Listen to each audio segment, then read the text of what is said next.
Hello friends, welcome back to modulation. मेरा नाम है रजनीश और एंशिएंट इंडिया के इस सीरीज में हमने अभी तक अब इंडस वैली सिविलाइजेशन को हमने कवर कर लिया है। अब हम देखने वाले हैं वैदिक पीरियड के बारे में। तो चलिए देखते हैं वैदिक पीरियड के बारे में और समझते हैं इसके बारे में। मैंने जब आपको इंडस वैली सिविलाइजेशन पढ़ाई थी तो ये भी बताया था कि one of the probable reasons of Indus valley civilization ये बताया जाता है कि आर्यंस ने इन्वेड किया था और उसी से लिंक्ड है ये वैदिक पीरियड। चलिए देखते हैं इसके बारे में, समझते हैं। तो वैदिक पीरियड का जो टाइम पीरियड है 3500 बीसी टू 1500 बीसी हमने माना था किसका, आईवीसी का period, Indus valley civilization. 1500 BC से 600 बीसी तक माना जाता है वैदिक पीरियड। वैदिक पीरियड नाम से ही आपको पता चल रहा होगा, वेद जो है उनके ऊपर बेस्ड है। देखते हैं उसको धीरे धीरे। सबसे पहली चीज है कि ये माना जाता है कि आर्यन ने आके इन्वेजन करी थी। ये प्रपाउंड किया था मैक्स म्यूलर ने। मैक्स म्यूलर कौन थे? जर्मन फिलोलॉजिस्ट थे। वो लैंग्वेज के जानकार थे, ठीक है, और संस्कृत के काफी अच्छे नॉलेज, उनको संस्कृत का काफी अच्छा नॉलेज था। मैक्स म्यूलर ने इसको प्रोपाउंड किया था, ठीक है।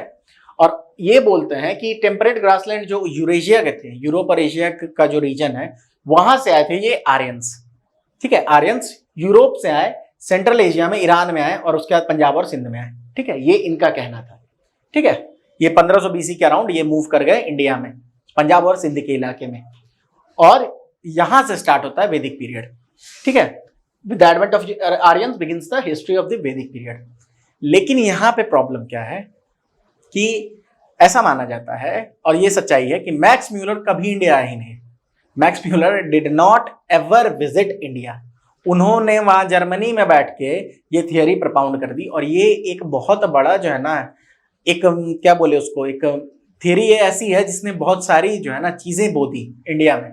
जैसे आर्यन और द्रविडियन के बीच में जो डिवाइड आज के डेट में, नॉर्थ और साउथ का जो डिवाइड देखते हैं कि साउथ इंडियंस, बहुत सारे लोग द्रविडियंस जो हैं, जो मानते हैं, वो बोलते हैं कि इंडिया हमारा लैंड है, we are the indigenous people. और नॉर्थ इंडियंस को बोलते हैं तुम आर्यंस हो, तुम बाहर से हो। बट इसके लिए कोई मतलब ठोस एविडेंस जो है ना वो मिलता नहीं है, ठीक है। कोई ठोस एविडेंस मिलता नहीं है। लोग यहां तक क्लेम करते हैं कि कोई भी अगर ठोस एविडेंस एग्जैक्ट प्रूव कर दे तो लोग 1 करोड़ तक देने को तैयार है आर्यन इन्वेजन थ्योरी को, अगर कोई प्रूव कर दे तो। और इसी पे बेस्ड है ये वैदिक पीरियड का पूरा हमारा चैप्टर। बहरहाल हमें उससे मतलब नहीं, हमें वैदिक पीरियड क्या है उसको एज इट इज जो हिस्ट्री में है उससे समझना है।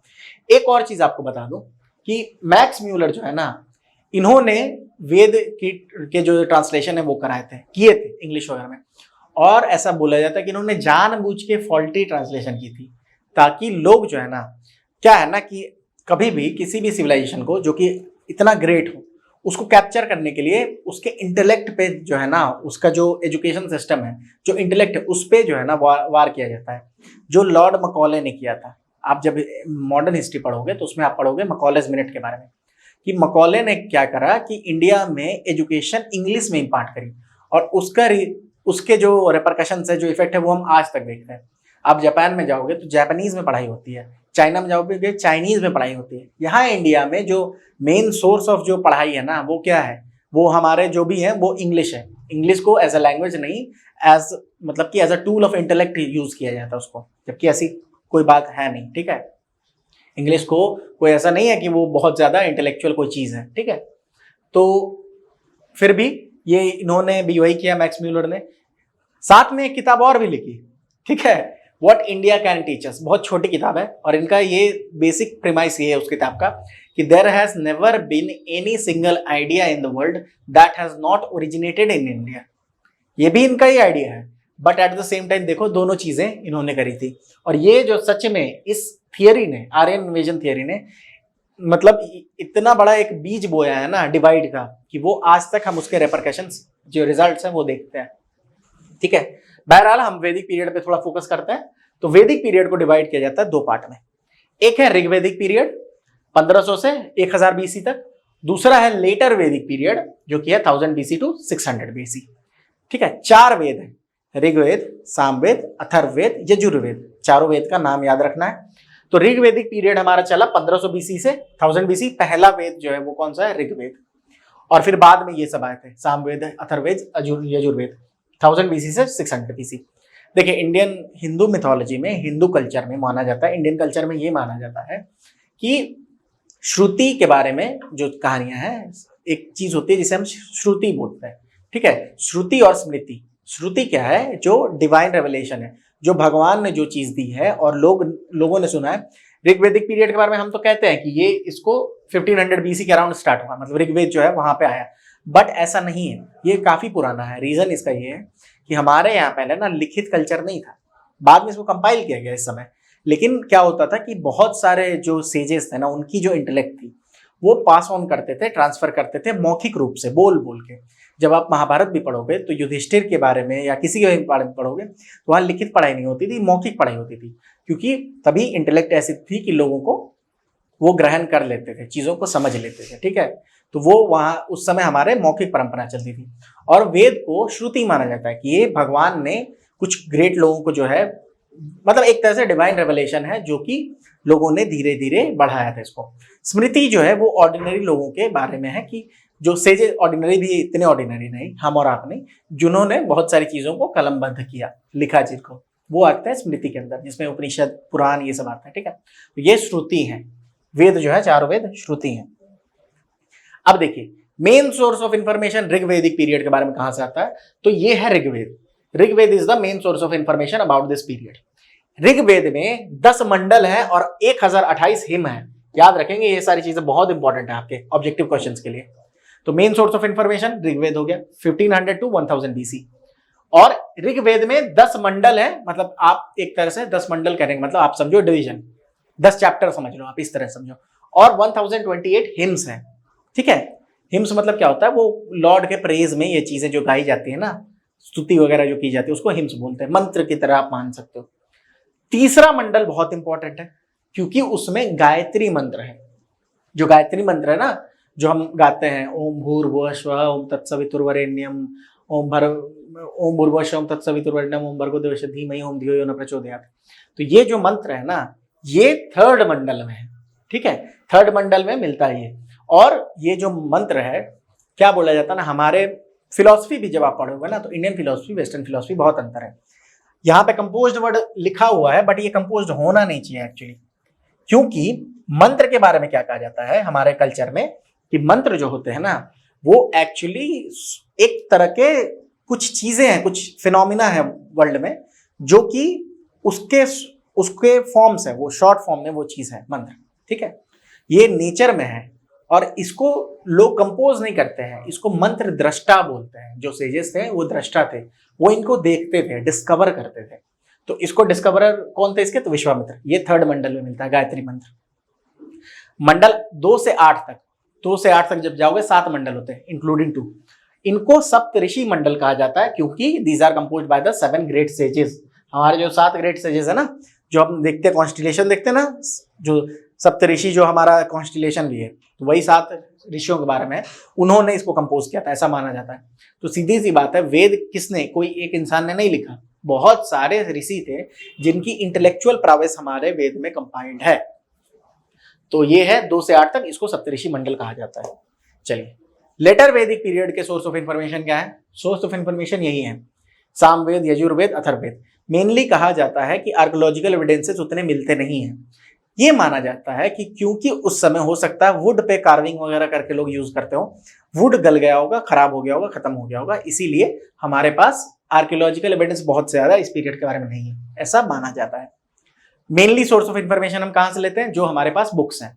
ऋग्वेद अर्ली वैदिक पीरियड उसको बोलते हैं, या ऋग वैदिक पीरियड, और लेटर वैदिक पीरियड जो हमारा 1000 से 600 बीसी तक चलता है। और Samaveda, Yajurveda, Atharvaveda source of information है।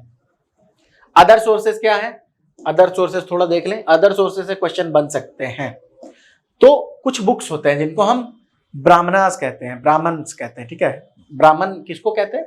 ये एक्चुअली डिटेल्ड कमेंट्री है, एक्सप्लेनेशन है वेद के बारे में, इनको ब्राह्मण कहते हैं, ठीक है। और इसको कर्मकांड कहते हैं, आपने सुना होगा कर्मकांड। तो कर्मकांड ब्राह्मण जो है ना, सतपथ ब्राह्मण वगैरह जैसे है, वो है कर्मकांड। और एक और चीज होती है जिसे हम ज्ञान कांड कहते हैं। ज्ञान कांड क्या है? अरण्यक और उपनिषद, इन दोनों को जब मिला दो तो ये हो जाता है ज्ञान कांड। अरण्यक फॉरेस्ट बुक्स जो फॉरेस्ट में लिखे गए थे, तो ये है अरण्यक। ब्राह्मण कमेंट्रीज है। उपनिषद फिलॉसफी है। उपनिषद का मतलब क्या होता है? उपनिषद का मतलब होता है, उप मतलब नजदीक और निषद का मतलब गुरु के संगत में, गुरु के पास बैठ के जो नॉलेज आप डिराइव करते हो, इसे उपनिषद कहते हैं। ठीक है, हमारे दर्शन में फिलॉसफी को दर्शन बोला गया है। वहां फिलॉसफी का मतलब लव फॉर नॉलेज होता है, फिलोसोफिया, लव फॉर नॉलेज। बट हमारे कल्चर में फिलॉसफी को दर्शन बोला गया है, चीजों को देखना, दृष्टा। तो ये है उपनिषद, फिलॉसफी जिसको बोला जाता है, क्योंकि इसमें बहुत गहरी बातें हैं। ठीक है, इसमें पूछा गया है कि मैं कौन हूं, इस तरह के सवाल जो होते हैं ना। नेचर जो मेटाफिजिक्स है, कि जो चीजें नहीं हमें समझ आती, उनके बारे में जो सवाल है वो आपको उपनिषद में मिलते हैं। तो ये अदर सोर्सेस हैं। ठीक है, और मैंने आपको जैसे बताया, याद रखेंगे ज्ञान कांड, ये दोनों को मिला के ज्ञान कांड बनता है। ठीक है, ये दोनों को अगर हम मिला दें तो बनता है हमारा ज्ञान कांड।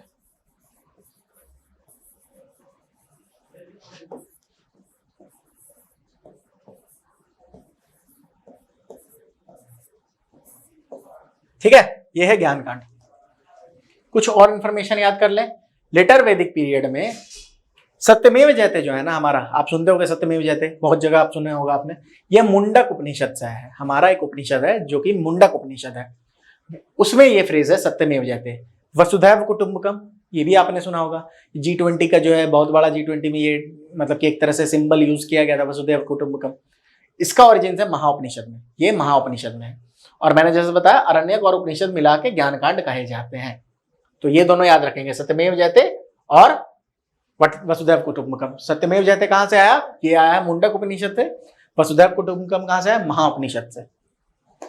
चलिए, अब देखिए ये कुछ चीजें हैं कि ऋग्वेद जो है ना वो किसके बारे में है। ये अर्लीस्ट फॉर्म ऑफ वेद है ऋग्वेद, और इसमें हिम्स है, गॉड की प्रेज के बारे में, गॉड को प्रेज किया जाता है इसमें। सामवेद किस बारे में है? सामवेद जो है ना सिंगिंग, सॉन्ग, म्यूजिक उसमें है। सामवेद में म्यूजिक के ऊपर वो है, मतलब ऐसा नहीं सिर्फ म्यूजिक है, लेकिन मतलब अगर आपसे क्वेश्चन पूछे मैच द फॉलोइंग, तो इन चीजों को ध्यान में रखेंगे। यजुर्वेद जो है बुक ऑफ प्रेयर्स भी कहा जाता है, रिचुअल्स के बारे में, सैक्रिफाइसेस के बारे में, वो यजुर्वेद में आपको मिल जाएगा। और अथर्ववेद जो है वो book of magic and charms है। ठीक है, इसमें आपको मैजिक के बारे में, चार्म्स के बारे में, ये आपको यहाँ पे मिलेगा। चलिए, फिर कुछ डिफरेंसेस देख लेते हैं ऋग्वेदिक पीरियड में और लेटर वैदिक पीरियड में। ज्योग्राफिकल एक्सपेंशन अगर देखें तो ऋग्वेदिक फेज जो है वो मेनली सप्त सिंधु जो है ना, मतलब कि अभी तो क्या बोले आपको कि जो इंडस रिवर है, सतलज, इंडस, रावी, चेनाब, ये जो एरिया है, आप पंजाब और सिंध का जो एरिया है ना, पंजाब सिंध पाकिस्तान का, इस एरिया में अगर आप देखोगे तो ये 7 जो है ना, लैंड ऑफ 5 रिवर्स किसको बोला जाता है? पंजाब को बोला जाता है। सप्त सिंधु में एक रिवर सरस्वती जो कि गायब हो चुकी है। सरस्वती एक रिवर है जो कि अभी नहीं है प्रेजेंट। बहुत सारी चीजें उसके बारे में है कि वो गुजरात हरियाणा वाले रीजन में फ्लो करती थी। और रन ऑफ कच्छ जो है माना जाता है कि वहां पे वो जाके मिलती थी, मर्ज करती थी जाके आपके अरेबियन सी में। ठीक है, तो ये माना जाता है ऐसा। तो वो रन ऑफ कच्छ इसीलिए अभी ड्राई दिखता है आपको। तो ये था सरस्वती रिवर के बारे में। ये सबसे इंपॉर्टेंट रिवर है अर्ली वैदिक पीरियड में। ऋग्वेदिक पीरियड में सबसे इंपॉर्टेंट रिवर है सरस्वती। और सबसे ज्यादा मेंशन्ड रिवर कौन सा है? वो है इंडस। और ये कहाँ पे, अगर ज्योग्राफिकल एक्सपेंशन देखेंगे तो अर्ली वैदिक पीरियड जो लैंड ऑफ सप्त सिंधु है, ठीक है, वहीं से नाम भी आया इंडिया एक्चुअली। हप्त हिंदू उसको बोलते थे, बहुत सारी चीजें। तो लैंड ऑफ सप्त सिंधु जो है ना, वो मतलब कि जो अपना पंजाब अफगानिस्तान वाला एरिया अभी प्रेजेंट है, वहां पे ये जो है ना ऋग्वेदिक पीरियड जो है फ्लरिश करा था इसने।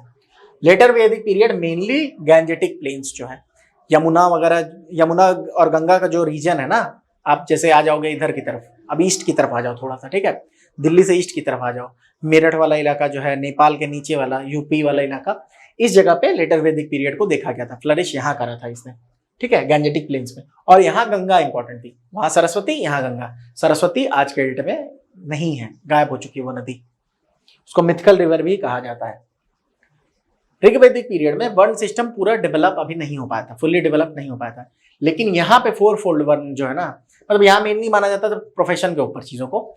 यहाँ पे धीरे धीरे जाति जो है ना वो इस रूप में आने लगी कि जन्म के हिसाब से 4 जो वर्ण है अपने, एक्चुअली 5 वर्ण है। 4 वर्ण तो हम जानते हैं कौन कौन से हैं, ब्राह्मण, क्षत्रिय, शूद्र, वैश्य, शूद्र। और एक है जिनको पंचमा कहा जाता था, जो कि हमारे तब सिटी से बाहर रहते थे, जो आज के डेट में जिनको हम शेड्यूल कास्ट, शेड्यूल ट्राइब्स बोलते हैं, उनके बारे में। तो यहाँ पे वर्ण सिस्टम नॉट फुली डेवलप्ड, यहाँ पे 4-4 आपको वन मिल जाएगा। यहाँ वुमेन की बहुत ज्यादा रेस्पेक्ट थी, यहाँ पे धीरे धीरे यहाँ डिक्लाइन देखा गया था वुमेन के पोजीशन पे। ठीक है, यहाँ पे कुछ फीमेल सेजेस के बारे में पता चल जाए आपको कि बहुत सारी हमारी विदुषी थी, बहुत सारी मतलब कि संत जो थी ना, फीमेल जो हमारी सेजेस थी, उनमें है जो कि आपको ऋग्वेद में मेंशन है इनका बाकायदा। ये बहुत बड़ी बात है कि आपको जनरली कहीं भी किसी भी कल्चर में उनके जो बुक्स हैं, कल्चरल बुक्स वगैरह जो इस तरह के, वहां पे आपको फीमेल पार्टिसिपेशन जल्दी नहीं मिलेगा। यहाँ इंडिया में मिलता है। घोष, अपाला, सिक्त, ये सब अर्ली वैदिक पीरियड में देखी गई। और ऋग्वेदिक लेटर वैदिक पीरियड में गार्गी, मैत्रेयी, आप जाके पढ़ोगे यज्ञवल्क्य का जो ये है एक बहुत अच्छा ना कॉन्वर्सेशन है।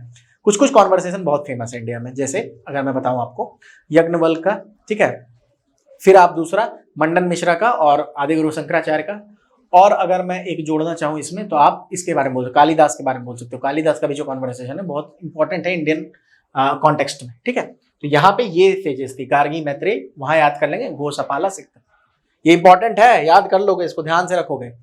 फिर रिलीजन के बेसिस पे बात करें तो ऋग्वेदिक फेज में आइडल वर्शिप नहीं देखी गई थी। ठीक है, और यहाँ पे आइडल वर्शिप स्टार्ट हो गई थी। ऋग्वेदिक पीरियड में मेनली जो लॉर्ड थे, जो भगवान जिनको माना जाता था, वो थे वरुण और इंद्र। वरुण और इंद्र को मोस्ट इंपॉर्टेंट गॉड माना जाता था। इंद्र का नाम सबसे ज्यादा भरा था। ठीक है, ऋग्वेद में सबसे ज्यादा नाम इंद्र का है। आप जब लेटर वैदिक पीरियड में आओगे तो आप जनरली देखोगे कि इनका नाम जो है ना धीरे धीरे डिक्लाइन कर गया।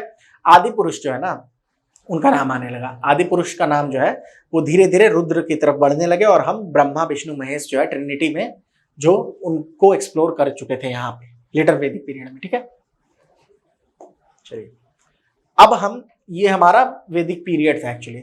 कुछ हम फिलॉसफी के बारे में, थोड़ा इंडियन फिलॉसफी की कुछ चीजें जान ले, अगर क्वेश्चन आए बने तो आप उसको टैकल कर पाओ उसके लिए। ठीक है, जैसे कि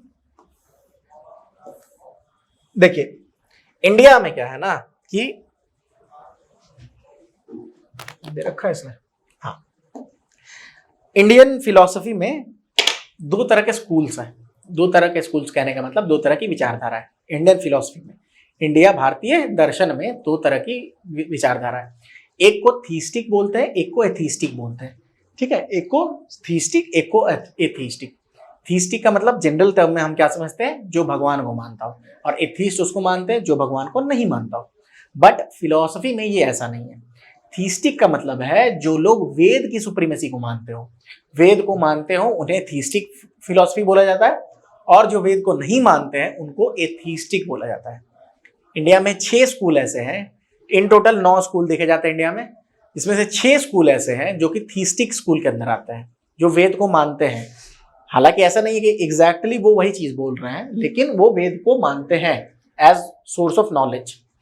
वो कौन कौन से हैं, इनको षड दर्शन भी बोला जाता है। क्या बोला जाता है, षड दर्शन। ठीक है, क्योंकि 6 हैं तो षड और दर्शन। सांख्य स्कूल, याद करने वाली चीज आपकी क्या है, वो है एक तो नाम 6 का, और इनके जो फाउंडर कौन थे। सांख्य स्कूल के फाउंडर थे कपिल ऋषि। ठीक है, ये थियोरेटिकल फाउंडेशन बाय कपिल मुनि, सांख्य स्कूल। फिर आप योग में आ जाओ, पतंजलि ऋषि के बारे में आपको पता होगा, पतंजलि ब्रांड पता है ना बाबा रामदेव का। बाबा रामदेव योग कराते हैं, योग के एक्चुअली फाउंडर कौन थे, पतंजलि। ठीक है, ये union of god with soul, soul with god, इसकी बात होती है। योग में बहुत सारी चीजें हैं, हम जैसे समझते हैं ना वैसा है नहीं एग्जैक्टली, बहुत सारी और भी चीजें उसके अंदर आती हैं, वो हालांकि आपके लिए इंपॉर्टेंट नहीं है। फिर है वैशेषिक। वैशेषिक जो है ये कनाद ऋषि ने दिया था, वैशेषिक स्कूल कनाद ऋषि ने स्टार्ट किया था, जिसमें एटॉमिक थियरी की बात है। ठीक है, एटॉमिक थियरी की बात कनाद ऋषि ने करी थी। फिर है एक है न्याय स्कूल। न्याय क्या है, लॉजिक के बारे में बात करती है, ये गौतम ऋषि द्वारा दी गई है। गौतम ऋषि ने जो है इस स्कूल की स्थापना की थी, न्याय स्कूल। एक है मीमांसा, ये एन नहीं होगा, यहाँ पे एम होगा। ठीक है, मीमांसा। मीमांसा स्कूल जो है ये रिचुअल्स के ऊपर बात करती है, ये जामिनी ने दी थी। किसने दी थी, जामिनी, ऋषि जामिनी ने। फिर एक है वेदांत। वेदांत जो है वेद का अंत, मतलब उपनिषद के बारे में बात हो रही है, और ये बहुत इंपॉर्टेंट है, और ये बद्रयान की है, इसको याद रखेंगे। सांख्य कपिल ऋषि, योग पतंजलि ऋषि, वैशेषिक कनाद ऋषि, न्याय गौतम ऋषि, मीमांसा जामिनी ऋषि, और वेदांत बद्रयान, इसको याद रखेंगे, इंपॉर्टेंट है। वेदांत में सबसे ज्यादा काम किसी ने किया है उपनिषद वगैरह पे, वो थे शंकराचार्य, आदि गुरु Shankaracharya, boss of Indian philosophy माना जाता है उनको। उनका मंडन मिश्रा के साथ जो संवाद है वो बहुत इंपॉर्टेंट है, ठीक है। मंडन मिश्रा से उनका संवाद हुआ था, वो बहुत इंपॉर्टेंट। और उसमें जो ये थी जज थी, वो कौन थी? मंडन मिश्रा की ही बीवी, ठीक है, उभय भारती। तो शंकराचार्य, रामानुजाचार्य और स्वामी विवेकानंद ने वेदांत स्कूल को बहुत प्रमोट किया था। वेदांत उपनिषद के को कहा जाता है जनरली, ठीक है। फिर आपको आते हैं एथीस्टिक फिलोसफी। एथीस्टिक फिलोसफी 3 तरह के हैं, 3 स्कूल है actually, Jainism, Buddhism, Charvaka. Jainism पता है आपको? देखिए 24 तीर्थंकर थे ना, तो जैनिज्म के फाउंडर किसको माना जाता है? महावीर स्वामी को, लॉर्ड महावीर को। बुद्धिज्म के फाउंडर सिद्धार्थ गौतम, जिनको हम गौतम बुद्ध कहते हैं। चारवाक जो है ना, चारवाक के फाउंडर माने जाते हैं बृहस्पति, ठीक है। और इसको क्या होता है ना कि चारवाक के बारे में लोगों को बहुत ज्यादा थोड़ा सा मिस इन्फॉर्मेशन है। थोड़ा चारवाक के बारे में बता भी दूं आपको, हर जितने भी हमारे यहाँ दर्शन है ना, सबका कहीं ना कहीं एक मोटो होता है, जो कि जिसको केवल्य बोल देते हैं या मोक्ष बोल देते हैं, कि जो मानते हैं, हर एक जो दर्शन हमारे यहाँ एक चीज मानता है कि जो बर्थ और डेथ का साइकिल है ना, ये कंटिन्यूअस है, ये बार बार होता है और ये बहुत पेनफुल है, तो इससे मुक्ति चाहिए सबको। तो हम लोग जो है, कोई लोग मोक्ष बोल देते हैं, कोई केवल्य बोल देते हैं, कोई निर्वाण बोल देते हैं उसको, तो सबका अल्टीमेट गोल वो रहता है। चारवाक अलग है। Charvaka pure materialistic school of philosophy है। चारवाक का कहना है, कहते हैं, चारवाक का एक श्लोक है बहुत फेमस कि यावम जीवेत सुखम जीवेत ऋणम कृत्वा घृतम पीवेत। जब तक जियो सुख से जियो, उधार लेके घी पियो, ठीक है। तो वो नहीं मानते थे कि इस दुनिया के बाद कुछ और है, हम फंसते हैं फिर से आते हैं, ये सब नहीं मानते थे। प्योर मटीरियलिस्टिक थे, खाओ पियो ऐश करो, ये इनका मानना ये है। इनके फाउंडर माने जाते हैं बृहस्पति ऋषि। और चारवाक कोई एक ऋषि नहीं थे, चारवाक जो है ना वो ग्रुप ऑफ पीपल थे, ठीक है। तो उनको चारवाक कहा गया है। हालांकि आज के डेट में उनकी फिलोसफीज हम लोग को अवेलेबल नहीं है, वो किसी और तरीके से उनके ऊपर जो टीका टिप्पणी लिखी गई थी उसके द्वारा हमें उनके बारे में पता चलता है, ठीक है। तो ये है चारवाक के बारे में। तो दीज वर द स्कूल्स, ठीक है, जो इंपॉर्टेंट थे आपके लिए। तो इतना ही आपको वैदिक पीरियड में पढ़ना है, एक्सपेंशन वगैरह पढ़ना है। मैंने आपको जो जो चीजें बताई हैं वैदिक पीरियड के बारे में, आर्यन इन्वेजन थ्योरी प्रोपाउंडर कौन था, फिर आपको चीजें बताई कि वैदिक पीरियड के सोर्सेस क्या हैं, ज्ञान कांड क्या है, कर्म कांड क्या है, फिर कुछ उपनिषद के बारे में 2 सेंटेंस बताई थी, वसुधैव कुटुंबकम और आपको सत्यमेव जयते, ये कहाँ से है। वैदिक पीरियड का एक्सपेंशन क्या कहाँ हुआ, रिलीजन कैसा था, पोजिशन ऑफ वुमेन कैसा, सोसाइटी के बारे में। तो ये सारी चीजें आपको पता होनी चाहिए। यहीं से आपके क्वेश्चंस बनेंगे। फीमेल सेजेस का नाम देकर क्वेश्चन पूछ सकते हैं। इसी आपको लेक्चर में सारी चीजें अवेलेबल हैं, मिल जाएंगी, ठीक है। तो चलिए फिर मिलते हैं किसी और वीडियो में। एक चीज और बता दूं, आप लोग प्लीज पहले हमारे चैनल को थोड़ा सा लाइक कर दें, सब्सक्राइब कर दें, चैनल को थोड़ा शेयर करें दोस्तों के बीच, ठीक है। थोड़ा हमारी ग्रोथ में भी आप हेल्पफुल हो, थोड़ा कैटलिस्ट की तरह काम करें, बिकॉज हम अगर ग्रो करेंगे तो आपके लिए अच्छे कंटेंट और लेके आएंगे, ठीक है। एट द सेम टाइम आपको कोई क्वेरी है, कोई प्रॉब्लम है, तो आप कमेंट बॉक्स में आराम से डाल सकते हैं। कमेंट बॉक्स को एकदम समझो कि ये एक जगह ऐसा है, यहाँ पे कंप्लेंट वगैरह करने की ये जगह है, यही समझो। जो भी प्रॉब्लम आ रही है आप लिख दो आराम से, ठीक है। वो हम टैकल करेंगे, देखेंगे, समझेंगे उसको। आप मॉड्यूलेशन 2.0 ऐप डाउनलोड कर सकते हो प्ले स्टोर से, ठीक है। उस पर आपको हमारे CUET के कोर्स के बारे में सारी जानकारी अवेलेबल है। आपके लिए स्पेशली बहुत अच्छे से हमने एक कोर्स क्यूरेट किया है, जिसके बाहर हम कोशिश कर रहे हैं कि आपको बुक्स वगैरह पढ़ने की जरूरत ना पड़े और वहां से ही क्वेश्चन आपके बन जाए। हम रेगुलर डाउट क्लियरिंग के लिए सेशन, साथ में प्रैक्टिस सेशन सब अवेलेबल कराएंगे। हम आपको इतना रेडी कर देंगे कि आपको एग्जाम जो है ना, एग्जाम की तरह लगे ना, ठीक है। तो आप CUET के बारे में वहां से इंफॉर्मेशन ले सकते हो। एट द सेम टाइम कुछ और क्वेरी है, कुछ और जानना चाहते हो तो कांटेक्ट कर सकते हैं 9015781999 पे, इस नंबर पे कांटेक्ट कर सकते हैं। Eight the same time modulation CUET 2024 नाम से टेलीग्राम चैनल है, वहां ऐड हो जाएंगे तो वहां पे आपको जितनी भी चीजें अपडेट्स है ना वो मिल जाएंगी। कम्युनिटी पे हम रोज क्विज वगैरह भी डालते हैं, उनको भी आप जो है ट्राई करें, ठीक है। तो चलिए फिर मिलते हैं किस नेक्स्ट वीडियो में। Till then take care and keep on revising things, because revision is the key to success. चलिए मिलते हैं फिर, टेक केयर।